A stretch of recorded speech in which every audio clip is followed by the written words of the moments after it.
ಕರ್ನಾಟಕ ರಾಜ್ಯ ಸರ್ಕಾರ ಯಾವುದೇ ಸರ್ಕಾರ ಬಂದರೂ ಸಹ ಅದನ್ನ ಜಾರಿ ಮಾಡುವಂತಹ ಕೆಲಸವನ್ನ ಯಾವ ಸರ್ಕಾರ ಕೂಡ ಮಾಡಲಿಲ್ಲ.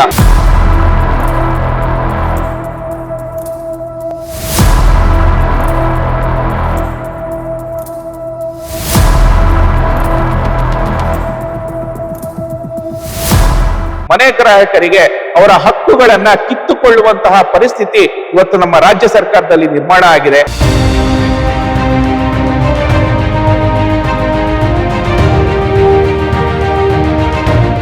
ಆ ಲ್ಯಾಂಡ್ಗೆ ಓನರ್ಶಿಪ್ ಅನ್ನ ಇದುವರೆಗೂ 54 ವರ್ಷದಲ್ಲಿ ಯಾವುದೇ ಸರ್ಕಾರ ಓನರ್ಶಿಪ್ ಅನ್ನ ಕೊಟ್ಟಿಲ್ಲ.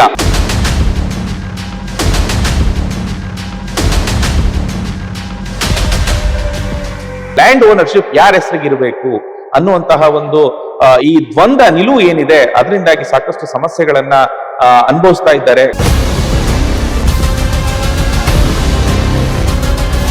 ಇಲ್ಲಿ ಅನ್ಡಿವೈಡೆಡ್ ಶೇರ್ ಆಫ್ ಲ್ಯಾಂಡ್ ಅಲ್ಲ, ಅನ್ಡಿವೈಡೆಡ್ ಶೇರ್ ಆಫ್ ಇಂಟ್ರೆಸ್ಟ್, ಎರಡು ವ್ಯತ್ಯಾಸ ಇದೆ. ಹಳೆ ಲ್ಯಾಂಡ್ ಅನ್ನೋರು ಮೋಸ ಮಾಡಲ್ಲ ಅಂತ ಏನ್ ಗ್ಯಾರಂಟಿ? ಇದರಲ್ಲಿ ಸರ್ಕಾರಕ್ಕೂ ಸಹ ನಷ್ಟ ಆಗುತ್ತೆ. ಯಾಕಂದ್ರೆ ಡೆವಲಪ್ಮೆಂಟ್ ಆಗಿಲ್ಲ ಅಂದ್ರೆ ಸ್ಟಾಂಪ್ ಡ್ಯೂಟಿ ಬರೋದಿಲ್ಲ. ಸ್ಟಾಂಪ್ ಡ್ಯೂಟಿ ಬರೋದಿಲ್ಲ ಅಂತ ಹೇಳಿದ್ರೆ ಮನೆ ಗ್ರಾಹಕರು ಮನೆಗಳನ್ನ ತಗೊಳಕ್ಕಾಗಲ್ಲ, ಅವಾಗ ಪ್ರಾಪರ್ಟಿ ಟ್ಯಾಕ್ಸ್ ಬರೋದಿಲ್ಲ.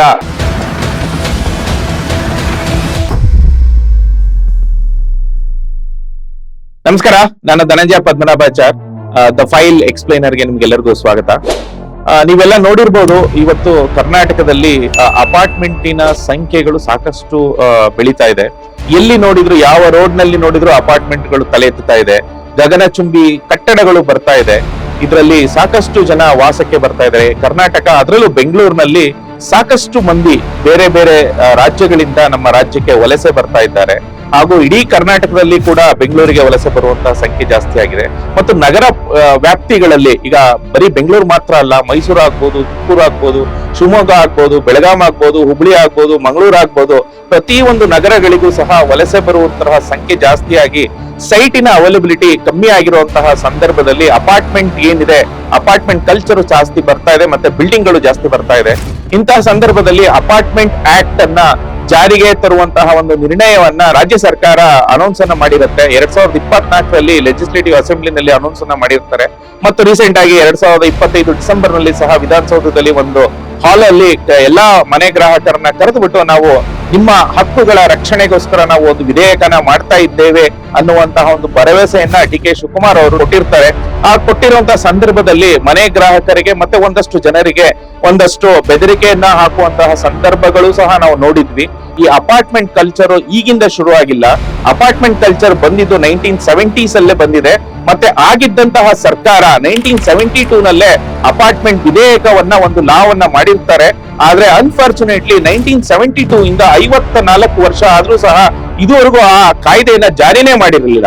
ಅಂದ್ರೆ ಅಪಾರ್ಟ್ಮೆಂಟ್ ವಿಧೇಯಕ ಇರಲಿಲ್ಲ ಅಂತಲ್ಲ, ಇತ್ತು ಸ್ವಾಮಿ. ಆದ್ರೆ ಕರ್ನಾಟಕ ರಾಜ್ಯ ಸರ್ಕಾರ ಯಾವುದೇ ಸರ್ಕಾರ ಬಂದ್ರೂ ಸಹ ಅದನ್ನ ಜಾರಿ ಮಾಡುವಂತಹ ಕೆಲಸವನ್ನ ಯಾವ ಸರ್ಕಾರ ಕೂಡ ಮಾಡಲಿಲ್ಲ. ಅದರಿಂದ ಏನಾಯ್ತು, ಮನೆ ಗ್ರಾಹಕರಿಗೆ ಅವರ ಹಕ್ಕುಗಳನ್ನ ಕಿತ್ತುಕೊಳ್ಳುವಂತಹ ಪರಿಸ್ಥಿತಿ ಇವತ್ತು ನಮ್ಮ ರಾಜ್ಯ ಸರ್ಕಾರದಲ್ಲಿ ನಿರ್ಮಾಣ ಆಗಿದೆ. ಆಗ ಹಕ್ಕುಗಳು ಏನೇನು ಅಂತ ಹೇಳಿದ್ರೆ, ಮೊದಲನೇದಾಗಿ ಒಬ್ಬ ಮನೆ ಗ್ರಾಹಕ ಮನೆಯನ್ನ ಪರ್ಚೇಸ್ ಮಾಡಿದಾಗ, ಅದರಲ್ಲೂ ಅಪಾರ್ಟ್ಮೆಂಟ್ ಅಲ್ಲಿ ಪರ್ಚೇಸ್ ಮಾಡಿದಾಗ ಒಂದು ಸೂಪರ್ ಬಿಲ್ಟಪ್ ಏರಿಯಾವನ್ನ ಪರ್ಚೇಸ್ ಮಾಡಿರ್ತಾರೆ. ಒಂದು ಕಾರ್ಪೆಟ್ ಏರಿಯಾ ಮನೆ ವಾಸಕ್ಕೆ ಇರುವಂತಹ ಜಾಗ, ಮತ್ತೆ ಕಾಮನ್ ಏರಿಯಾ. ಒಂದು ಅಪಾರ್ಟ್ಮೆಂಟ್ ಅಂತ ಹೇಳಿ ಇರುವಂತದ್ದು ಮತ್ತೆ ಕಾಮನ್ ಏರಿಯಾ ಎರಡು ಸೇರಿ ನಾವು ಅಪಾರ್ಟ್ಮೆಂಟ್ ಅಂತ ಹೇಳ್ತೇವೆ. ಆ ಮನೆ ಇರುವಂತಹ ಜಾಗಕ್ಕೆ ಓನರ್ಶಿಪ್ ಅನ್ನ ಕೊಟ್ಟು ಟ್ಯಾಕ್ಸ್ ಅನ್ನ ಕಲೆಕ್ಟ್ ಮಾಡ್ತಾ ಇದ್ದಾರೆ. ಆದರೆ ಕಾಮನ್ ಏರಿಯಾ ಏನಿದೆ, ಲ್ಯಾಂಡ್ ಏನಿದೆ, ಆ ಲ್ಯಾಂಡ್ಗೆ ಓನರ್ಶಿಪ್ ಅನ್ನ ಇದುವರೆಗೂ 54 ವರ್ಷದಲ್ಲಿ ಯಾವುದೇ ಸರ್ಕಾರ ಓನರ್ಶಿಪ್ ಅನ್ನ ಕೊಟ್ಟಿಲ್ಲ. ಸೊ ಈ ಭೂಮಿಯ ಹಕ್ಕು ಏನಿದೆ ಅದು ಬಹಳ ಮುಖ್ಯ ಆಗುತ್ತೆ. ಯಾಕೆ ಅಂತ ಹೇಳಿದ್ರೆ, ಇವತ್ತು ಅಪಾರ್ಟ್ಮೆಂಟ್ ಕನ್ಸ್ಟ್ರಕ್ಷನ್ ಆಗಿರುತ್ತೆ, ನಾಳೆ ದಿನ ಒಂದು 30 ವರ್ಷ 40 ವರ್ಷ ಆದ ನಂತರ ಅಪಾರ್ಟ್ಮೆಂಟ್ ಅನ್ನ ಕೆಡುವಂತ ಸಂದರ್ಭ ಬರುತ್ತೆ. ಯಾಕಂದ್ರೆ ಬಿಲ್ಡಿಂಗ್ ಸ್ಟೆಬಿಲಿಟಿ ಹೊರಟೋಗುತ್ತೆ. ಅಂತ ಸಂದರ್ಭದಲ್ಲಿ ಲ್ಯಾಂಡ್ ಓನರ್ಶಿಪ್ ಯಾರ ಹೆಸರಿಗಿರಬೇಕು ಅನ್ನುವಂತಹ ಒಂದು ಈ ದ್ವಂದ್ವ ನಿಲುವು ಏನಿದೆ, ಅದರಿಂದಾಗಿ ಸಾಕಷ್ಟು ಸಮಸ್ಯೆಗಳನ್ನ ಅನುಭವಿಸ್ತಾ ಇದ್ದಾರೆ ಅಪಾರ್ಟ್ಮೆಂಟ್ ವಾಸಿಗಳು. ಸೊ ಅದಕ್ಕಾಗಿ ಸರ್ಕಾರ ಒಂದು ವಿಧೇಯಕನ ತರಬೇಕು ಅನ್ನುವಂತಹ ಒಂದು ವಿಚಾರವನ್ನ ಮಾಡಿದ್ದಾರೆ. ಸೊ ಮುಂದೆ ಇನ್ನು ಲ್ಯಾಂಡಿನ ವಿಚಾರ ಆಯ್ತು. ಈಗ ಇನ್ನೊಂದು ವಿಚಾರ ಪ್ರಮುಖವಾದಂತ ವಿಚಾರವನ್ನ ನಾನು ಹೇಳಲಿಕ್ಕೆ ಇಷ್ಟಪಡ್ತೇನೆ. ಈಗ ಈ ವ್ಯಾಜ್ಯ ಆಯ್ತು. ಯಾವುದೇ ಒಂದು ಅಪಾರ್ಟ್ಮೆಂಟ್ ಆಗ್ಲಿ ಒಂದಷ್ಟು ಜನ ವಾಸ ಇದ್ದಾಗ ಆ ಅಪಾರ್ಟ್ಮೆಂಟ್ ಅಲ್ಲಿ ವ್ಯಾಜ್ಯಗಳು ಬರುವುದು ಸಹಜ. ಯಾಕೆ ಅಂತ ಹೇಳಿದ್ರೆ ಒಪ್ಪಂದ ಮೇಲೆ ಒಪ್ಪಂಗ ಆಗೋದಿಲ್ಲ, ಅಥವಾ ಅಸೋಸಿಯೇಷನ್ ಮೇಲೆ ಅಲ್ಲಿರುವಂತಹ ನಿವಾಸಿಗಳಿಗೆ ಏನೋ ಕಂಪ್ಲೇಂಟ್ ಇರುತ್ತೆ, ಅಥವಾ ಮೇಂಟೆನೆನ್ಸ್ ಕೊಡದಲೇ ಇರುವಂತಹ ಸಂದರ್ಭ ಇರುತ್ತೆ. ಸೊ ಮೇಂಟೆನೆನ್ಸ್ ನ ಸದುಪಯೋಗ ಮಾಡ್ಕೊಂಡಲೇ ದುರುಪಯೋಗ ಮಾಡುವಂತಹ ಸನ್ನಿವೇಶಗಳಿರುತ್ತೆ. ಇಂಥ ಸಂದರ್ಭದಲ್ಲಿ ಏನ್ ಮಾಡ್ಬೇಕು, ಅಲ್ಲಿರುವಂತ ನಿವಾಸಿಗಳು ಏನ್ ಮಾಡ್ಬೇಕು ಅಂದ್ರೆ ಇವತ್ತಿನ ಕಾನೂನಿನ ಅಡಿನಲ್ಲಿ ಕೋರ್ಟಿಗೆ ಹೋಗ್ಬೇಕು. ಸೊ ಕೋರ್ಟ್ ನಲ್ಲಿ ಏನಾಗುತ್ತೆ, ಸುಮಾರು ವರ್ಷಗಳು ಕೋರ್ಟ್ ನಲ್ಲಿ ಅಲಿಬೇಕಾದಂತ ಸಂದರ್ಭ ಇದೆ. ಸೊ ಹಾಗಾಗಿ ಕೋರ್ಟಿನ ಅಲಿಯಕ್ಕೆ ಹೋಗ್ಬೇಕು ಅಂತ ಹೇಳಿದ್ರೆ ಮನೆ ಗ್ರಾಹಕರಿಗೆ ಒಂದು ಕಾಂಪಿಟೆಂಟ್ ಅಥಾರಿಟಿ ಅಂದ್ರೆ ಸಕ್ಷಮ ಪ್ರಾಧಿಕಾರವನ್ನ ಕೊಡುವಂತ ಕೆಲಸವನ್ನ ಮಾಡಿದ್ರೆ ಸರ್ಕಾರದವರು ಅವಾಗ ಕೋರ್ಟಿಗೆ ಹೋಗುವಂತಹ ಪ್ರಮೇಯ ಬರೋದಿಲ್ಲ. ಸೊ ಹಾಗಾಗಿ ಈ ಮೂರು ವಿಚಾರಗಳೇನಿದೆ, ಮನೆ ಗ್ರಾಹಕರ ಅಥವಾ ಅಲ್ಲಿ ನಿವಾಸಿಗಳು ಯಾರಿದ್ದಾರೆ ಅವರಿಗೆ ಏನು ಹಕ್ಕುಗಳು ಬೇಕಾಗಿದೆ ಅಂತ ಹೇಳಿದ್ರೆ, ಮೊದಲನೇದು ಅಸೋಸಿಯೇಷನ್ ರಿಜಿಸ್ಟರ್ ಆಗಬೇಕು, ಎರಡನೇದು ಲ್ಯಾಂಡ್ ಅಸೋಸಿಯೇಷನ್ಗೆ ಟ್ರಾನ್ಸ್ಫರ್ ಆಗ್ಬೇಕು. ಇನ್ನೊಂದು ವಿಚಾರವನ್ನು ಹೇಳ್ತೇನೆ, ಲ್ಯಾಂಡ್ ಟ್ರಾನ್ಸ್ಫರ್ ಯಾಕೆ ಆಗ್ಬೇಕು ಮತ್ತೆ ಹೇಗಾಗ್ಬೇಕು ಅನ್ನೋದಕ್ಕೆ ನಮ್ಮ ದೇಶದಲ್ಲಿ ರಿಯಲ್ ಎಸ್ಟೇಟ್ ರೆಗ್ಯುಲೇಟರಿ ಆಕ್ಟ್ ಅಂತ ಒಂದು ಆಕ್ಟ್ ಅನ್ನ ಸೆಂಟ್ರಲ್ ಗವರ್ಮೆಂಟ್ ಅವ್ರು ಮಾಡಿದ್ದಾರೆ. ಆ ಜಾರಿ ಮಾಡುವಂತಹ ಒಂದು ಜವಾಬ್ದಾರಿ ಸ್ಟೇಟ್ ಗವರ್ಮೆಂಟ್ ಇದೆ. ಅದರಲ್ಲಿ ಸೆಕ್ಷನ್ 17 ಅಂತ ಹೇಳ್ಬಿಟ್ಟು ಒಂದು ಸೆಕ್ಷನ್ ಇದೆ. ಆ ಸೆಕ್ಷನ್ 17 ನಲ್ಲಿ ಕಾಮನ್ ಏರಿಯಾ ಟೈಟಲ್ ಏನಿದೆ, ಆ ಟೈಟಲ್ ನ ಅಸೋಸಿಯೇಷನ್ಗೆ ಟ್ರಾನ್ಸ್ಫರ್ ಮಾಡಿ ಅಂತ ಹೇಳ್ಬಿಟ್ಟು ಗೈಡ್ಲೈನ್ಸ್ ಇದೆ. ಆದ್ರೆ ಜಾರಿ ಮಾಡುವಂತಹ ಜವಾಬ್ದಾರಿ ಸ್ಟೇಟ್ ಗವರ್ಮೆಂಟ್. ಸೊ ಹಾಗಾಗಿ ಅದನ್ನ ಜಾರಿ ಮಾಡಿದ್ರೆ ಸರ್ಕಾರ ಇವತ್ತು ಲ್ಯಾಂಡ್ ಅನ್ನ ಅಸೋಸಿಯೇಷನ್ಗೆ ಟ್ರಾನ್ಸ್ಫರ್ ಮಾಡುವಂತಹ ಒಂದು ಕೆಲಸವನ್ನ ಮಾಡಬಹುದು. ಮೂರನೇದು ಕಾಂಪಿಟೆಂಟ್ ಅಥಾರಿಟಿ ಅಲಾಟ್ಮೆಂಟ್ ಮಾಡಿದ್ರೆ ಕಂಪ್ಲೇಂಟ್ ಅನ್ನ ನಾವು ಕೋರ್ಟಿಗೆ ಹೋಗದಲ್ಲ ಇಲ್ಲೇ ವ್ಯಾಜ್ಯವನ್ನ ಬಗೆಹರಿಸಬಹುದು. ಈ ಮೂರು ಬೇಡಿಕೆಗಳು ಏನಿದೆ, ಈ ಬೇಡಿಕೆಗಳನ್ನ ಈ ಹೊಸ ವಿಧೇಯಕದಲ್ಲಿ ನಾವು ನೋಡುವಂತಹ ಹುನ್ನಾರದಲ್ಲಿದ್ದೇವೆ ಮತ್ತೆ ನೋಡುವಂತಹ ನಿರೀಕ್ಷೆಯಲ್ಲಿ ಇದ್ದೇವೆ. ಈ ಡಿಸೆಂಬರ್ ನಲ್ಲಿ ಸರ್ಕಾರ ಒಂದು ಆಕ್ಟ್ ಅನ್ನ ಏನು ಜಾರಿ ಮಾಡ್ತೀವಿ ಅಂತ ಹೇಳಿದ್ರು, ಅಲ್ಲಿ ಅಪಾರ್ಟ್ಮೆಂಟ್ ಆಕ್ಟ್ ಅನ್ನ ಡ್ರಾಫ್ಟ್ ಅನ್ನ ಪಬ್ಲಿಕ್ ಇನ್ನೂ ಕೊಟ್ಟಿಲ್ಲ. ಬಟ್ ಆದ್ರೆ ಅಲ್ಲಿ ಪ್ರೆಸೆಂಟ್ ಮಾಡಿದಂತಹ ಕೆಲವೊಂದು ಅಂಶಗಳಿದೆ ಆಕ್ಟ್ ಅಲ್ಲಿ. So urban development department secretary ಅವರು ಕೆಲವೊಂದು ಅಂಶಗಳನ್ನ ಒಂದು ಮೀಟಿಂಗ್ ನಲ್ಲಿ ಹೇಳಿರ್ತಾರೆ. ಆ ಮೀಟಿಂಗ್ ನಲ್ಲಿ ಹೇಳಿದಂತಹ ಒಂದು ವಿಡಿಯೋ ಬೇಸಿಸ್ ಮೇಲೆ ಮತ್ತು ಅಟೆಂಡ್ ಮಾಡಿದ ಕಾರ್ಯಕ್ರಮದ ಬೇಸಿಸ್ ಮೇಲೆ ನಾನು ಕೆಲವೊಂದು ಅಂಶಗಳನ್ನ ಹೇಳಲಿಕ್ಕೆ ಇಷ್ಟಪಡ್ತೇನೆ. ಮೊದಲನೇದಾಗಿ ಅಪಾರ್ಟ್ಮೆಂಟ್ ಅನ್ನ ನಾವು ಅಸೋಸಿಯೇಷನ್ ನ ರಿಜಿಸ್ಟರ್ ಮಾಡ್ತೇವೆ ಅನ್ನುವಂತಹ ಒಂದು ಅಂಶವನ್ನ ಅವರು ಹೇಳಿದ್ದಾರೆ. ಆದ್ರೆ ಕಾಂಪಿಟೆಂಟ್ ಅಥಾರಿಟಿ ಯಾರು ಅನ್ನೋದನ್ನ ಹೇಳಿಲ್ಲ. ಎರಡನೇದು ಲ್ಯಾಂಡ್ ಅನ್ನ ಟ್ರಾನ್ಸ್ಫರ್ ಮಾಡೋದ್ರ ಬಗ್ಗೆ ಯಾವುದೇ ಗೈಡ್ಲೈನ್ಸ್ ಅನ್ನ ಆ ಮೀಟಿಂಗ್ ನಲ್ಲಿ ಹೇಳಲಿಲ್ಲ. ಸೆಕ್ಷನ್ 17 ಆಫ್ ರೇರಾ ಹೇಗೆ ಕಂಪ್ಲೈ ಮಾಡ್ತೀವಿ ಅನ್ನುವಂತಹ ಒಂದು ವಿಚಾರವನ್ನ ಹೇಳಲಿಲ್ಲ. ಅನ್ಡಿವೈಡೆಡ್ ಶೇರ್ ಆಫ್ ಇಂಟ್ರೆಸ್ಟ್ ಇರುತ್ತೆ, ಅನ್ಡಿವೈಡೆಡ್ ಶೇರ್ ಆಫ್ ಲ್ಯಾಂಡ್ ಇರುತ್ತೆ ಅನ್ನೋದು ಹೇಳಿದ್ರು. ಆದ್ರೆ ಅದು ಹೇಗೆ ಜಾರಿ ಮಾಡ್ತಾರೆ ಅನ್ನುವಂತಹ ಒಂದು ವಿಚಾರವನ್ನ ಅವ್ರು ಹೇಳಲಿಲ್ಲ. ಮೂರನೇದಾಗಿ ನಾವು ಕಾಂಪಿಟೆಂಟ್ ಅಥಾರಿಟಿ ಎಸ್ಟಾಬ್ಲಿಷ್ ಮಾಡ್ತೀವಿ ಅಂತ ಹೇಳಿದ್ದಾರೆ. ಸೊ ಹಾಗಾಗಿ ಈ ಮೂರು ಅಂಶಗಳಲ್ಲಿ ಮುಖ್ಯವಾದಂತ ಅಂಶ ಅಂದ್ರೆ ಲ್ಯಾಂಡ್ ಟ್ರಾನ್ಸ್ಫರ್, ಭೂಮಿಯ ಹಸ್ತಾಂತರ ಹೇಗಾಗಬೇಕು, ಸೆಕ್ಷನ್ 17 ಆಫ್ ರೇರಾ ಹೇಗೆ ಇಂಪ್ಲಿಮೆಂಟ್ ಮಾಡಬೇಕು ಅನ್ನುವಂತಹ ವಿಚಾರವನ್ನ ಸರ್ಕಾರದವರು ಹೇಳಲಿಲ್ಲ. ಈಗ ಮುಖ್ಯವಾದಂತಹ ವಿಚಾರ ಅಂತ ಹೇಳಿದ್ರೆ ಭೂಮಿ ಹಸ್ತಾಂತರ ಹೇಗೆ ಮಾಡಬೇಕು. ಈಗ ಸಾಕಷ್ಟು ಜನಕ್ಕೆ ಪ್ರಶ್ನೆ ಇರುತ್ತೆ, ಏನಿದು ಅಪಾರ್ಟ್ಮೆಂಟ್ ಅಲ್ಲಿ ಕಾಮನ್ ಏರಿಯಾ ಟ್ರಾನ್ಸ್ಫರ್ ಹೇಗೆ ಮಾಡಬೇಕು. ನಾವು ನಮ್ಮ ಕರ್ನಾಟಕದಲ್ಲಿ ಇದುವರೆಗೂ ಒಂದು ಆಗಿಲ್ಲ. ಸೊ ಹಾಗಾಗಿ ನಮಗೆ ಯಾವುದೇ ಎಕ್ಸಾಂಪಲ್ ಇಲ್ಲ. ಆದ್ರೆ ನಮ್ಮ ದೇಶದಲ್ಲಿ ಬೇರೆ ರಾಜ್ಯಗಳಲ್ಲಿ ಇದು ಆಗಿದೆ. ಒಡಿಶಾ ತಗೋಬಹುದು, ಮಹಾರಾಷ್ಟ್ರ ತಗೊಳ್ಳಿ, ಅಥವಾ ನೀವು ತಮಿಳುನಾಡು ತಗೊಳ್ಳಿ, ಅಥವಾ UP ತಗೊಳ್ಳಿ, ಬಿಹಾರ್ ತಗೊಳ್ಳಿ, ಅಥವಾ ಗುಜರಾತ್ ತಗೊಳ್ಳಿ, ರಾಜಸ್ಥಾನ್ ತಗೊಳ್ಳಿ, ಈವನ್ ಸ್ಮಾಲ್ ಸ್ಟೇಟ್ ಗೋವಾನಾದ್ರೂ ತಗೊಳ್ಳಿ, ಯಾವುದೇ ಸ್ಟೇಟ್ ತಗೊಂಡ್ರು ಸಹ ಅಲ್ಲಿ ಭೂಮಿ ಹಸ್ತಾಂತರ ನಡೀತಾ ಇದೆ. ಎಲ್ಲಿ ನಡೀತಿಲ್ಲ ಅಂದ್ರೆ ನಮ್ಮ ಕರ್ನಾಟಕ ರಾಜ್ಯದಲ್ಲಿ ಮಾತ್ರ. ಸೊ ಹಾಗಾಗಿ ಸರ್ಕಾರದವ್ರು ಏನ್ ಮಾಡ್ಬೇಕು, ಈ ಎಲ್ಲಾ ಸ್ಟೇಟ್ ಗಳಲ್ಲಿ ಹೇಗೆ ಭೂಮಿ ಹಸ್ತಾಂತರ ಆಗ್ತಾ ಇದೆ ಅದನ್ನ ಅವಲೋಕಿಸಿ ಅದನ್ನ ನಮ್ಮ ರಾಜ್ಯಕ್ಕೂ ಸಹ ಇಂಪ್ಲಿಮೆಂಟ್ ಮಾಡಿದ್ರೆ ಬಹಳ ಅನುಕೂಲ ಆಗುತ್ತೆ. ಸೆಕ್ಷನ್ 17 ಆಫ್ ರೇರಾದಲ್ಲಿ ಕ್ಲಿಯರ್ ಆಗಿ ಹೇಳಿದೆ, ಲ್ಯಾಂಡ್ ಏನಿದೆ ಅದನ್ನ ಅಸೋಸಿಯೇಷನ್ಗೆ ಟ್ರಾನ್ಸ್ಫರ್ ಮಾಡಿ ಅಂತ ಹೇಳ್ಬಿಟ್ಟು ಗೈಡ್ಲೈನ್ಸ್ ಕೊಟ್ಟಿದ್ದಾರೆ. ಅದಕ್ಕೆ ಆಲ್ರೆಡಿ ಅನ್ಡಿವೈಡೆಡ್ ಶೇರ್ ಅನ್ನ ಸೇಲ್ ಡೀಡ್ಗಳಲ್ಲಿ ಕರ್ನಾಟಕದ ಇನ್ಕ್ಲೂಡ್ ಮಾಡಿರೋದ್ರಿಂದ ಅದಕ್ಕೆ ಸ್ಪೆಷಲ್ ಇನ್ನೊಮ್ಮೆ ನಮಗೆ ಸ್ಟಾಂಪ್ ಡ್ಯೂಟಿ ಕಟ್ಟಿಸಿಕೊಳ್ಳದಲ್ಲೇ ಡೀಮ್ಡ್ ಕನ್ವೇಯನ್ಸ್ ಮುಖಾಂತರ ಕೊಡುವಂತಹ ವ್ಯವಸ್ಥೆಯನ್ನ ಸರ್ಕಾರದವರು ಈಗಿರೋ ಎಕ್ಸಿಸ್ಟಿಂಗ್ ಅಪಾರ್ಟ್ಮೆಂಟ್ ಗಳಿಗೆ ಮಾಡಬೇಕು. ಮುಂದೆ ಬರುವಂತಹ ಅಪಾರ್ಟ್ಮೆಂಟ್ ಗಳಿಗೆ ಕಾಯ್ದೆ ಜಾರಿ ಆದ್ಮೇಲೆ ಆ ಸ್ಟಾಂಪ್ ಡ್ಯೂಟಿನ ಫಿಕ್ಸ್ ಮಾಡದಲೇನೆ ಅನ್ಡಿವೈಡೆಡ್ ಶೇರ್ ನ ತೆಗೆದುವಂತ ಕೆಲಸ ಮಾಡದಿದ್ರೆ ಅದನ್ನು ಮಾಡಬಹುದು. ಇಲ್ಲಿ ಅನ್ಡಿವೈಡೆಡ್ ಶೇರ್ ಆಫ್ ಲ್ಯಾಂಡ್ ಅಲ್ಲ, ಅನ್ಡಿವೈಡೆಡ್ ಶೇರ್ ಆಫ್ ಇಂಟ್ರೆಸ್ಟ್, ಎರಡು ವ್ಯತ್ಯಾಸ ಇದೆ. ಇಲ್ಲಿ ಜನರಿಗೆ ಏನಂತ ಹೇಳಿದ್ರೆ UDS ಅಂತ ಕನ್ಫ್ಯೂಷನ್ ಇದೆ. ಇದು UDS ಅಲ್ಲ. ನಮ್ಮ ಕಾನೂನಿನಲ್ಲಿ UDIಗೆ ಮಾತ್ರ ಪ್ರಾಮುಖ್ಯತೆ ಇರೋದು, UDS ಗಲ್ಲ. UDI ಅಂತ ಹೇಳಿದ್ರೆ undivided share of interest in the common area. Common area land ಅಲ್ಲಿ ನಂದು ಎಷ್ಟಿದೆ ಇಂಟ್ರೆಸ್ಟ್ ಅನ್ನೋದನ್ನ ಎಕ್ಸ್ಪ್ರೆಸ್ ಮಾಡೋದಕ್ಕೆ UDI ಅಂತ ಹೇಳ್ತಾರೆ ಹೊರತು UDS ಅನ್ನೋದಕ್ಕೆ ರಿಯಲ್ ಎಸ್ಟೇಟ್ ಕಾನೂನುಗಳಲ್ಲಿ ಯಾವುದೇ ಪ್ರಾಮುಖ್ಯತೆ ಇಲ್ಲ, ಮತ್ತೆ ಲಾ ನಲ್ಲಿ ಅದಕ್ಕೆ ಜಾಗನೂ ಇಲ್ಲ. ಸೊ ಆದ್ರೆ ಇದು ಲೋಕಾರೂಢಿಯಾಗಿ ಬಂದ್ಬಿಟ್ಟಿದೆ UDS ಅಂತ. ಅದನ್ನ ಸರ್ಕಾರದವರು ಇದನ್ನ ರೆಕ್ಟಿಫೈ ಮಾಡಿ ಅನ್ಡಿವೈಡೆಡ್ ಶೇರ್ ಆಫ್ ಇಂಟ್ರೆಸ್ಟ್ ಅನ್ನ ಮಾತ್ರ ನಾವು ಟ್ರಾನ್ಸ್ಫರ್ ಮಾಡುವಂತಹ ವ್ಯವಸ್ಥೆ, ಮತ್ತೆ ಎಂಟೈರ್ ಲ್ಯಾಂಡ್ ಪಾರ್ಸಲ್ ಸೊಸೈಟಿ ಮಾಡಿ ಈ ಲ್ಯಾಂಡ್ ಅಲ್ಲಿ ನಿನ್ನ ಶೇರ್ ಎಷ್ಟು ಅನ್ನುವಂತಹ ಒಂದು ವ್ಯವಸ್ಥೆಯನ್ನ ಮಾಡಿದರೆ ಇದು ಜನರಿಗೆ ಅನುಕೂಲ ಆಗತ್ತೆ. ಈ ಒಂದು ವಿಚಾರವಾಗೇನೆ ಸರ್ಕಾರ ಇದುವರೆಗೂ ಸಹ ಗೈಡ್ಲೈನ್ಸ್ ಅನ್ನ ಕೊಟ್ಟಿಲ್ಲ. ಯಾಕೆ ಅಂತ ಹೇಳಿದ್ರೆ ಅಸೋಸಿಯೇಷನ್ ಗೆ ನಾವು ಲ್ಯಾಂಡ್ ಅನ್ನ ಟ್ರಾನ್ಸ್ಫರ್ ಮಾಡಬೇಕು ಅಂದ್ರೆ ಆ ಅಸೋಸಿಯೇಷನ್ ಸರ್ಕಾರದಲ್ಲಿ ರಿಜಿಸ್ಟರ್ ಆಗಿರ್ಬೇಕು. ಸೊ ಈ ಸರ್ಕಾರದಲ್ಲಿ ಯಾವಾಗ ರಿಜಿಸ್ಟ್ರೇಷನ್ ಆಗಿಲ್ಲ ಲ್ಯಾಂಡ್ ಟ್ರಾನ್ಸ್ಫರ್ ಮಾಡಕ್ ಬರಲ್ಲ. ಸೊ ಹಾಗಾಗಿ ಎರಡನೇ ನಮ್ಮ ಏನು ಈ ಮನೆ ಗ್ರಾಹಕರ ಡಿಮ್ಯಾಂಡ್ ಏನಿದೆ ಅಥವಾ ಈ ಮನೆ ಖರೀದಿ ಮಾಡ್ತಾರಲ್ಲ ಅವರ ಪ್ರಮುಖ ಅಂಶ ಏನಿದೆ ಅದು ಆಗ್ಬೇಕು ಅಂದ್ರೆ ಸರ್ಕಾರದಲ್ಲಿ ಫಸ್ಟ್ ಅಸೋಸಿಯೇಷನ್ ರಿಜಿಸ್ಟರ್ ಆಗ್ಬೇಕು. ಸೊ ಹೀಗೆ ಎರಡೂ ಸಹ ಇಂಟರ್ಲಿಂಕ್ ಆಗಿದೆ. ಹಾಗಾಗಿ ಸರ್ಕಾರ 54 ವರ್ಷದಿಂದ ಅಸೋಸಿಯೇಷನ್ ನ ರಿಜಿಸ್ಟರ್ ಮಾಡದಲೇ ಬರ್ಲಿಕ್ಕೆ ಇದೇ ಮುಖ್ಯವಾದ ಕಾರಣ. ಸೊ ಇವಾಗ ನೀವು ಅಬ್ಸರ್ವ್ ಮಾಡ್ಬೋದು, ಈಗ ಅಪಾರ್ಟ್ಮೆಂಟ್ ಆಕ್ಟ್ ಅಕಸ್ಮಾತ್ ಬರ್ದಲೇ ಇದ್ರೆ ಏನ್ ಸಮಸ್ಯೆಗಳಾಗತ್ತೆ. ಈಗ ಒಂದು ಬಿಲ್ಡಿಂಗ್ ಇರುತ್ತೆ, ಆ ಬಿಲ್ಡಿಂಗ್ ನ ರೀಡೆವಲಪ್ಮೆಂಟ್ ಮಾಡಬೇಕು.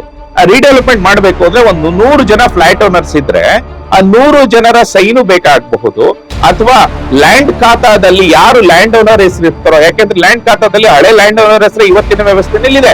ಸೊ ಹಾಗಾಗಿ ಆ ಲ್ಯಾಂಡ್ ಓನರ್ ನ ಹುಡ್ಕೊಂಡ್ ಬರ್ಬೇಕು, ಅಥವಾ ಅವರ ನೆಕ್ಸ್ಟ್ ಜನರೇಷನ್ ಯಾರು ಇರ್ತಾರೆ ಅವ್ರನ್ನ ಹುಡ್ಕೊಂಡ್ ಬರ್ಬೇಕು. ಈ ಒಂದು ಸಮಸ್ಯೆ ಇದೆ. ಆದ್ರೆ ಯಾರು ಲ್ಯಾಂಡ್ ಓನರ್ಸ್ ಫ್ಲಾಟ್ ಓನರ್ಸ್ ಗೆ ಲ್ಯಾಂಡ್ ಅನ್ನ ಕೊಟ್ಟಿರ್ತೀವಿ ಅಂತ ಹೇಳಿರ್ತಾರೆ, ಬಟ್ ಆದ್ರೆ ಸರ್ಕಾರಿ ದಾಖಲೆಗಳಲ್ಲಿ ಇಲ್ಲ. ಸೊ ಹಾಗಾಗಿ ಈ ವ್ಯವಸ್ಥೆನಲ್ಲಿ ನಮ್ಗೆ ಸಾಕಷ್ಟು ಸಮಸ್ಯೆ ಬರುತ್ತೆ. 100 ಜನ ಒಂದು ಅಪ್ರೂವಲ್ ಗಳಿಗೆ ರೀಡೆವಲಪ್ಮೆಂಟ್ ಸೈನ್ ಮಾಡ್ಲಿಕ್ಕೆ ಸಾಧ್ಯ ಇಲ್ಲ. ಮತ್ತೆ ಹಳೆ ಲ್ಯಾಂಡ್ ಓನರ್ ಮೋಸ ಮಾಡಲ್ಲ ಅಂತ ಏನ್ ಗ್ಯಾರಂಟಿ? ಸೊ ಹಾಗಾಗಿ ಈ ಲ್ಯಾಂಡ್ ಟ್ರಾನ್ಸ್ಫರ್ ಆಗ್ದಲೇ ಇದ್ರೆ ರೀಡೆವಲಪ್ಮೆಂಟ್ ಪ್ರಾಬ್ಲಮ್ ಆಗತ್ತೆ. ರೀಡೆವಲಪ್ಮೆಂಟ್ ಆಗಿಲ್ಲ ಅಂದ್ರೆ ಏನಾಗುತ್ತೆ, ಅಪಾರ್ಟ್ಮೆಂಟ್ ಕನ್ಸ್ಟ್ರಕ್ಷನ್ ಆಗೋದಿಲ್ಲ. ಅದ್ರಲ್ಲಿ ಯಾರೋ ಒಬ್ಬ ಕೇಸ್ ಹಾಕೊಂಡು ಕೂತ್ಕೊಂಡ್ರು ಆ ಒಂದು ಸಮಸ್ಯೆ ಗಂಭೀರ ಸ್ವರೂಪ ತಗೊಳುತ್ತೆ, ಮತ್ತೆ ವರ್ಷಾನುಗಟ್ಲೆ ಕೋರ್ಟ್ ಅಲಿಯುವಂತಹ ಪ್ರಸಂಗ ಬರ್ಬೋದು. ಸೊ ಹಾಗಾಗಿ ಈ ಒಂದು ವ್ಯವಸ್ಥೆನಲ್ಲಿ ನಾವು ಲ್ಯಾಂಡ್ ಅನ್ನ ಟ್ರಾನ್ಸ್ಫರ್ ಮಾಡೋದು ಬಹಳ ಮುಖ್ಯ ಆಗತ್ತೆ. ಇದರಿಂದ ಪ್ರಮೋಟರ್ಗಳು ಸಮಸ್ಯೆ, ಬರೀ ನಾನು ಮನೆ ಗ್ರಾಹಕರು ಯಾರಿದ್ದಾರೆ ಅಥವಾ ಫ್ಲಾಟ್ ಓನರ್ಸ್ ಅವ್ರಿಗೆ ಮಾತ್ರ ಸಮಸ್ಯೆ ಅಂತ ಹೇಳ್ತಾ ಇಲ್ಲ. ಇದರಿಂದ ಯಾರು ಬಿಲ್ಡಿಂಗ್ ನ ಕಟ್ಟುತ್ತಾರೋ ಅವ್ರಿಗೂ ಸಹ ಸಮಸ್ಯೆ ಆಗತ್ತೆ. ಯಾಕೆ ಅಂತ ಹೇಳಿದ್ರೆ ಯಾರೋ ಒಬ್ಬ ಕೇಸ್ ಹಾಕಿದ್ರು ಸಹ ಆ ಜಾಗದಲ್ಲಿ ಬಿಲ್ಡಿಂಗ್ ಕಟ್ಲಿಕ್ಕೆ ಬರಲ್ಲ. ಸೊ ಹಾಗಾಗಿ ಪ್ರಮೋಟರ್ಸ್ಗೂ ಸಹ ಇದು ಸಮಸ್ಯೆ ಆಗತ್ತೆ. ಕ್ರೆಡಾ ಯಾರಿದ್ದಾರೆ ಅಥವಾ ಪ್ರಮೋಟರ್ಸ್ ನ ಯಾರು ರೆಪ್ರೆಸೆಂಟ್ ಮಾಡ್ತಾರೆ ಅವರಿಗೂ ಸಹ ಇದು ಸಮಸ್ಯೆ ಆಗುವಂತಹ ಎಲ್ಲಾ ಲಕ್ಷಣಗಳು ಇದೆ. ಅಂದ್ರೆ ನಮ್ಮ ದೇಶದಲ್ಲಿ ಈಸ್ ಆಫ್ ಡೂಯಿಂಗ್ ಬಿಸ್ನೆಸ್ ಅಂತ ಹೇಳ್ತೀವಿ. ಯಾವುದೇ ಒಂದು ಬಿಸ್ನೆಸ್ ಶುರು ಮಾಡಬೇಕು ಅಥವಾ ರನ್ ಮಾಡಬೇಕು ಅಂದ್ರೆ ಈಸ್ ಆಫ್ ಡೂಯಿಂಗ್ ಬಿಸ್ನೆಸ್ ಇರಬೇಕು ನಮ್ಮ ದೇಶದಲ್ಲಿ. ಇಲ್ಲಿ ಪ್ರಮೋಟರ್ಸ್ ಗಳಿಗೆ ಕೆಲಸ ಮಾಡ್ಲಿಕ್ಕೆ ಆಗದಲೇ ಇರುವಂತಹ ಪ್ರಸಂಗ ಬರುತ್ತೆ. ಹೋಮ್ ಬಯರ್ಸ್ ಗಳಿಗೆ ಅವರಿಗೆ ಜಾಗದ ಮೇಲೆ ಅಧಿಕಾರ ಇಲ್ದಲೇ ಇರೋದ್ರಿಂದ ಅವ್ರ ಕೇಸ್ಗಳನ್ನ ಹಾಕೊಂಡು ಕೇಸ್ ಫೈಟ್ ಮಾಡುವಂತ ಪ್ರಸಂಗ ಬರುತ್ತೆ. ಇದರಿಂದ ಯಾರಿಗೆ ನಷ್ಟ? ಮನೆ ಗ್ರಾಹಕರಿಗೂ ನಷ್ಟ, ಬಿಲ್ಡರ್ಸ್ಗೂ ನಷ್ಟ. ಇದರಲ್ಲಿ ಸರ್ಕಾರಕ್ಕೂ ಸಹ ನಷ್ಟ ಆಗುತ್ತೆ. ಯಾಕಂದ್ರೆ ಡೆವಲಪ್ಮೆಂಟ್ ಆಗಿಲ್ಲ ಅಂದ್ರೆ ಸ್ಟಾಂಪ್ ಡ್ಯೂಟಿ ಬರೋದಿಲ್ಲ. ಸ್ಟಾಂಪ್ ಡ್ಯೂಟಿ ಬರೋದಿಲ್ಲ ಅಂತ ಹೇಳಿದ್ರೆ ಮನೆ ಗ್ರಾಹಕರು ಮನೆಗಳನ್ನ ತಗೊಳಕ್ ಆಗಲ್ಲ, ಅವಾಗ ಪ್ರಾಪರ್ಟಿ ಟ್ಯಾಕ್ಸ್ ಬರೋದಿಲ್ಲ. ಇದರಿಂದ ಸರ್ಕಾರಕ್ಕೂ ಸಹ ನಷ್ಟ ಆಗುವಂತಹ ಎಲ್ಲಾ ಲಕ್ಷಣಗಳು ಇದೆ. ಹಾಗಾಗಿ ಸರ್ಕಾರದವರು ಒಂದು ವಿಧೇಯಕನ್ನ ಮಂಡಿಸಿದ್ದಾರೆ. ಆ ವಿಧೇಯಕದಲ್ಲಿ ಕೆಲವೊಂದು ಅಂಶಗಳಿದೆ, ನಾನು ಅದನ್ನ ಪಟ್ಟಿ ಮಾಡ್ತಾ ಹೋಗ್ತೇನೆ. ಆದ್ರೆ ಜಾರಿ ಮಾಡುವಂತಹ ಯಾವುದೇ ಒಂದು ಟೈಮ್ ಲೈನ್ಸ್ ಅಂದ್ರೆ ಎಕ್ಸ್ಪೆಕ್ಟೆಡ್ ಟೈಮ್ ಲೈನ್ಸ್ ಇದುವರೆಗೂ ರಿಲೀಸ್ ಆಗಿಲ್ಲ. ಬಟ್ ಜಾರಿ ಮಾಡ್ತಾರೆ ಅನ್ನುವಂತಹ ಒಂದು ಆಶಾ ಭಾವನೆಯಿಂದ ಒಂದು ಡಿಸೆಂಬರ್ ಅಲ್ಲಿ ಒಂದು ಮೀಟಿಂಗ್ ಆಗಿದೆ. ಆ ಮೀಟಿಂಗ್ ನಲ್ಲಿ ಹೇಳಿದಂತ ಕೆಲವೊಂದು ಅಂಶಗಳನ್ನ ನಾನು ನಿಮ್ಮ ಮುಂದೆ ಇಡ್ಲಿಕ್ಕೆ ಇಷ್ಟಪಡ್ತೇನೆ. ಮೊದಲನೇದಾಗಿ ಅಪಾರ್ಟ್ಮೆಂಟ್ ಆಕ್ಟ್ ಅಲ್ಲಿ ಏನ್ ಬರುತ್ತೆ, ಮೊದಲನೇದು ಆ ಕಾಮನ್ ಏರಿಯಾನ ಡಿಫೈನ್ ಮಾಡ್ತಾರೆ. ಅಪಾರ್ಟ್ಮೆಂಟ್ ಅಂದ್ರೆ ಏನು? ಬಹುಮಹಡಿ ಕಟ್ಟಡಗಳು ಅಂದ್ರೆ ಒಂದು ಮನೆಗಿಂತ ಜಾಸ್ತಿ ಮನೆಗಳು, ಅಲ್ಲಿ 8 ಮನೆಗಳು ಇರುವಂತಹ ಬಿಲ್ಡಿಂಗ್ ಗಳಿಗೆ ಒಂದು ಮಾನ್ಯತೆ ಕೊಡುವಂತಹ ಒಂದು ಸನ್ನಿವೇಶ ಇದೆ. 8 ಮನೆಗಳು ಮೇಲ್ಪಟ್ಟು ಇದ್ದರೆ ಅದಕ್ಕೊಂದು ಬಿಲ್ಡಿಂಗ್ ಅಪಾರ್ಟ್ಮೆಂಟ್, ರೆಸಿಡೆನ್ಷಿಯಲ್ ಅಪಾರ್ಟ್ಮೆಂಟ್ ಅಂತ ಒಂದು ಕನ್ಸಿಡರ್ ಮಾಡ್ತಾ ಇದ್ದಾರೆ. ಮತ್ತೆ ಇದರಲ್ಲಿ ಬರೀ ರೆಸಿಡೆನ್ಷಿಯಲ್ ಅಪಾರ್ಟ್ಮೆಂಟ್ ಅನ್ನು ಮಾತ್ರ ಕನ್ಸಿಡರ್ ಮಾಡ್ತಾ ಇದ್ದಾರೆ. ಮತ್ತೆ ಕಾಮನ್ ಏರಿಯಾ ಅಂತ ಹೇಳಿದ್ರೆ ಸ್ವಿಮ್ಮಿಂಗ್ ಪೂಲ್ ಇರ್ಬೋದು, ಅಥವಾ ಕ್ಲಬ್ ಹೌಸ್ ಗಳಿರ್ಬೋದು, ಪಾರ್ಕ್ ಇರ್ಬೋದು, ಇದನ್ನೆಲ್ಲ ಸೇರಿಸ್ಬಿಟ್ಟು ಪ್ಲಿಂತ್ ಏರಿಯಾ ಅಂತ ಹೇಳ್ತೀವಿ. ಬಿಲ್ಡಿಂಗ್ ಇನ ಕೆಳಗಿರುವಂತಹ ಜಾಗವನ್ನು ಸೇರಿಸಿದರೆ ಕಾಮನ್ ಏರಿಯಾ ಆಗತ್ತೆ. ಸ್ಕೆಡ್ಯೂಲ್ ಸಿಂಪಲ್ ಆಗಿ ಹೇಳ್ಬೇಕು ಅಂದ್ರೆ ನಿಮ್ಮ ಸೇಲ್ ಡೀಡ್ ನಲ್ಲಿ ಏನು ಇದೆ, ಸೇಲ್ ಡೀಡ್ ಅಲ್ಲಿ ಸ್ಕೆಡ್ಯೂಲ್ ಎ ಏನ್ ಬರುತ್ತೆ, ಆ ಸ್ಕೆಡ್ಯೂಲ್ ಎ ನಲ್ಲಿ ಇರುವಂತಹ land is A common area. ಮತ್ತೆ ಅದರಲ್ಲಿ ಡೆವಲಪ್ಮೆಂಟ್ ಆಗಿರುವಂತಹ ಕಾಮನ್ ಅಮ್ಯುನಿಟೀಸ್ ಗಳೇನಿದೆ ಅದು ಸಹ ಕಾಮನ್ ಏರಿಯಾಗೆ ಇನ್ಕ್ಲೂಡ್ ಆಗುತ್ತೆ. ಈ ಇಷ್ಟು ಸೇರಿಸ್ಕೊಂಡು ಕಾಮನ್ ಏರಿಯಾನ ಡೆಫಿನೇಷನ್ ಮಾಡ್ತಾರೆ. ಅಪಾರ್ಟ್ಮೆಂಟಿನ ಓನರ್ಶಿಪ್ ಅಂದ್ರೆ ಫ್ಲಾಟಿನ ಓನರ್ಶಿಪ್ ಅನ್ನ ಫ್ಲಾಟ್ ಓನರ್ಸ್ ಗೆ ಕೊಡುವಂತದ್ದು, ಮತ್ತೆ ಕಾಮನ್ ಏರಿಯಾ ಏನ್ ಡಿಫೈನ್ ಮಾಡಿದೆ ಆ ಓನರ್ಶಿಪ್ ಅನ್ನ ಅಸೋಸಿಯೇಷನ್ ಗೆ ಕೊಡುವಂತಹ ಒಂದು ವಿಚಾರವನ್ನ ಮಂಡನೆ ಮಾಡಿರ್ತಾರೆ. ಬಟ್ ಆದ್ರೆ ಅದು ಹೇಗೆ ಎಕ್ಸಿಕ್ಯೂಟ್ ಮಾಡಬೇಕು ಅನ್ನುವಂತಹ ಒಂದು ಪ್ರೊಸೀಜರ್ ಗಳನ್ನ ಇದುವರೆಗೂ ಪಬ್ಲಿಕ್ ಗೆ ಅನೌನ್ಸ್ಮೆಂಟ್ ಮಾಡಿಲ್ಲ. ನಂತರ ಬಾಧ್ಯತೆಗಳೇನು, ಈಗ ಒಬ್ಬ ಪ್ರಮೋಟರ್ ಏನ್ ಮಾಡಬೇಕು, ಒಬ್ಬ ಪ್ರಮೋಟರ್ ಬಿಲ್ಡಿಂಗ್ ಕಂಪ್ಲೀಟ್ ಆದ್ಮೇಲೆ ಇಲ್ಲಿ ಪ್ರಮುಖವಾದಂತಹ ಅಂಶ ಅಂತ ಹೇಳಿದ್ರೆ ಕಂಪ್ಲೀಷನ್ ಸರ್ಟಿಫಿಕೇಟ್ ಅಂತ ಹೇಳ್ತೀವಿ. ಯಾವುದೇ ಒಂದು ಪ್ರಾಜೆಕ್ಟ್ ಅನ್ನ ನಾವು ರೇರಾದಲ್ಲಿ ರಿಜಿಸ್ಟರ್ ಮಾಡಬೇಕು. ರೇರಾದಲ್ಲಿ ರಿಜಿಸ್ಟರ್ ಮಾಡಿದ ನಂತರ ಪ್ರಾಜೆಕ್ಟ್ ಎಕ್ಸಿಕ್ಯೂಟ್ ಆದ್ಮೇಲೆ ಆಕ್ಯುಪೆನ್ಸಿ ಸರ್ಟಿಫಿಕೇಟ್ ಅನ್ನ ತಗೋತಾರೆ. ಆಕ್ಯುಪೆನ್ಸಿ ಸರ್ಟಿಫಿಕೇಟ್ ತಗೊಂಡಾದ್ಮೇಲೆ ಅಸೋಸಿಯೇಷನ್ ನ ರಿಜಿಸ್ಟರ್ ಮಾಡಬೇಕು. ಅಸೋಸಿಯೇಷನ್ ರಿಜಿಸ್ಟರ್ ಆದ್ಮೇಲೆ ಕಾಮನ್ ಏರಿಯಾನ ಟ್ರಾನ್ಸ್ಫರ್ ಮಾಡಬೇಕು. ಅದಾದ್ಮೇಲೆ ಈ NOC ಗಳೆಲ್ಲ ತಗೊಂಡಿರ್ತಾರೆ, ಫೈರ್ ಡಿಪಾರ್ಟ್ಮೆಂಟ್ NOC ಆಗಿರ್ಬೋದು, ಅಥವಾ ಕನ್ಸೆಂಟ್ ಫಾರ್ ಆಪರೇಷನ್ STP ಆಗಿರ್ಬೋದು, ಅಥವಾ ಬೇರೆ ಡಿಪಾರ್ಟ್ಮೆಂಟ್ NOC ಗಳನ್ನ ಹ್ಯಾಂಡ್ ಓವರ್ ಮಾಡುವಂತ ಕೆಲಸ ಆಗಬೇಕು. ಅದಾದ್ಮೇಲೆ ಲ್ಯಾಂಡ್ ಟ್ರಾನ್ಸ್ಫರ್ ಆದ್ಮೇಲೆ NOC ಆದ್ಮೇಲೆ ಕಾರ್ಪಸ್ ಮನಿ ಅಂತ ಇರುತ್ತೆ. ಯಾವ್ದೋ ಒಂದು ಅಪಾರ್ಟ್ಮೆಂಟ್ ಅಲ್ಲಿ ಒಂದಷ್ಟು ಹಣವನ್ನ ಮುಂಚಿತವಾಗಿ ಸಂಗ್ರಹ ಮಾಡಿರ್ತಾರೆ, 3 ಲಕ್ಷ ಆಗ್ಬೋದು, 5 ಲಕ್ಷ ಆಗ್ಬೋದು. ಅದನ್ನ ನಾವು ಕಾರ್ಪಸ್ ಮನಿ ಅಂತ ಹೇಳ್ತೀವಿ. ಆ ಕಾರ್ಪಸ್ ಮನಿಯನ್ನು ಕೂಡ ಅಸೋಸಿಯೇಷನ್ಗೆ ಟ್ರಾನ್ಸ್ಫರ್ ಮಾಡಾದ್ಮೇಲೆ ಕಂಪ್ಲೀಷನ್ ಸರ್ಟಿಫಿಕೇಟ್ ತಗೋಬೇಕಾಗತ್ತೆ. ಒಂದು ಪ್ರಾಜೆಕ್ಟ್ ಇನಿಷಿಯೇಷನ್ ಸ್ಟೇಜ್ ಇಂದ ಈ ಎಲ್ಲಾ ಸ್ಟೇಜ್ ಗಳನ್ನ ಕ್ರಾಸ್ ಆದ್ಮೇಲೆ ಕಂಪ್ಲೀಟ್ ಆದ ಮೇಲೆ ಕಂಪ್ಲೀಷನ್ ಸರ್ಟಿಫಿಕೇಟ್ ಅನ್ನ ತಗೊಂಡ ಮೇಲೆ ಆ ಮೇಂಟೆನೆನ್ಸ್ ಏನಿದೆ ಅಪಾರ್ಟ್ಮೆಂಟ್ ಇನ ಕಾಮನ್ ಏರಿಯಾ ಮೇಂಟೆನೆನ್ಸ್ ನ ಅಸೋಸಿಯೇಷನ್ ಗೆ ವಹಿಸಿದ ಮೇಲೆ ಪ್ರಾಜೆಕ್ಟ್ ಕಂಪ್ಲೀಟ್ ಆಗ್ತದೆ. ಇಷ್ಟು ಅಂಶಗಳನ್ನ ನಮ್ಮ ಹೊಸ ಆಕ್ಟ್ ಅಲ್ಲಿ ಗೈಡ್ ಲೈನ್ಸ್ ಆಗಿ ಕೊಡಬೇಕು ಅಥವಾ ಕೊಟ್ಟಿದ್ದಾರ ಅನ್ನೋದು ಇನ್ನು ಡೀಟೇಲ್ಸ್ ನಮಗೆ ಸಿಕ್ಕಿಲ್ಲ. ನಾವು ಸಿಕ್ಕಿದ ನಂತರ ನಾವು ಮತ್ತೆ ಅಪ್ಡೇಟ್ ಮಾಡ್ತೇವೆ. ಬಟ್ ಅದೇ ಈ ಎಷ್ಟು ಪ್ರೊಸೀಜರ್ ಗಳನ್ನ ರೇರಾದಲ್ಲಿ ನಮಗೆ ಹಕ್ಕುಗಳನ್ನ ಕೊಟ್ಟಿದ್ದಾರೆ, ಅಂದ್ರೆ ಮನೆ ಗ್ರಾಹಕರಿಗೆ ಹಕ್ಕುಗಳನ್ನ ಕೊಟ್ಟಿದ್ದಾರೆ. ಆದ್ರೆ ಅದನ್ನ ಇಂಪ್ಲಿಮೆಂಟ್ ಮಾಡುವಂತಹ ಜವಾಬ್ದಾರಿ ಕರ್ನಾಟಕ ರಾಜ್ಯ ಸರ್ಕಾರದ ಮೇಲಿದೆ. ಈ ರಾಜ್ಯ ಸರ್ಕಾರಗಳು ಇದನ್ನ ಪಾಲನೆ ಮಾಡ್ಬೇಕಾಗತ್ತೆ. ಸೊ ಈ ಹಕ್ಕುಗಳನ್ನ ಅವರು ಇನ್ಕ್ಲೂಡ್ ಮಾಡಿದ್ದಾರೆ, ಬಟ್ ಆದ್ರೆ ಎಷ್ಟು ಮಟ್ಟಿಗೆ ಅನ್ನೋದು ಯಾರಿಗೂ ಗೊತ್ತಿಲ್ಲ. ಸೊ ಹಾಗಾಗಿ ನಾವು ಕ್ಯಾಬಿನೆಟ್ ಅಲ್ಲಿ ಕಾಯ್ತಾ ಇದ್ದೇವೆ, ಕ್ಯಾಬಿನೆಟ್ ಅಪ್ರೂವ್ ಆದ್ಮೇಲೆ ನಮಗೊಂದು ಕಾಪಿ ಸಿಗಬಹುದು ಅಂತ. ಸೊ ಅದಾದ್ಮೇಲೆ ನೋಡೋಣ, ನಾವು ಇದನ್ನ ವಾಚ್ ಮಾಡ್ತಾನೆ ಇರ್ತೇವೆ. ಮತ್ತೆ ಇನ್ನೊಂದು ಎಪಿಸೋಡ್ ನಲ್ಲಿ ಇದರ ಕೂಲಂಕುಷವಾದಂತಹ ವಿಚಾರವನ್ನ ನಿಮ್ಮ ಮುಂದೆ ತರ್ತೇವೆ ಅಂತ ಹೇಳ್ತಾ ಮುಗಿಸ್ತಾ ಇದ್ದೇವೆ. ದ ಫೈಲ್ ಸ್ವತಂತ್ರ ಮೀಡಿಯಾ ಏನಿದೆ, ಈ ಒಂದು ಮೀಡಿಯಾ ಜನರ ಅಭಿವೃದ್ಧಿಗಾಗಿ ಮತ್ತು ಜನರ ಒಂದು ಏಳಿಗಾಗಿ ದುಡಿಯುವಂತಹ ಒಂದು ಮಾಧ್ಯಮ. ಈ ಮಾಧ್ಯಮದಲ್ಲಿ ಕೆಲಸ ಮಾಡಬೇಕು ಅಂತ ಹೇಳಿದ್ರೆ ಅದಕ್ಕೆ ಹಣದ ಅವಶ್ಯಕತೆ ಖಂಡಿತ ಇರುತ್ತೆ. ಯಾಕೆಂದ್ರೆ ಯಾವುದೇ ಒಂದು ಮೀಡಿಯಾ ಬೆಳಿಬೇಕು ಅಂತ ಹೇಳಿದ್ರೆ ಅಥವಾ ಜನರ ಆಶಯಗಳನ್ನ ಉದ್ದೇರಿಸಬೇಕು ಅಂತ ಹೇಳಿದ್ರೆ ಅದಕ್ಕೆ ಹಣದ ಅವಶ್ಯಕತೆ ಇರುತ್ತೆ. ಆ ಹಣವನ್ನ ಯಾರಾದ್ರೂ ಸಹೃದಯರು ಡೊನೇಟ್ ಮಾಡಬಹುದು ಅಥವಾ ಫೈಲ್ ಅನ್ನ ಸಬ್ಸ್ಕ್ರೈಬ್ ಮಾಡಿ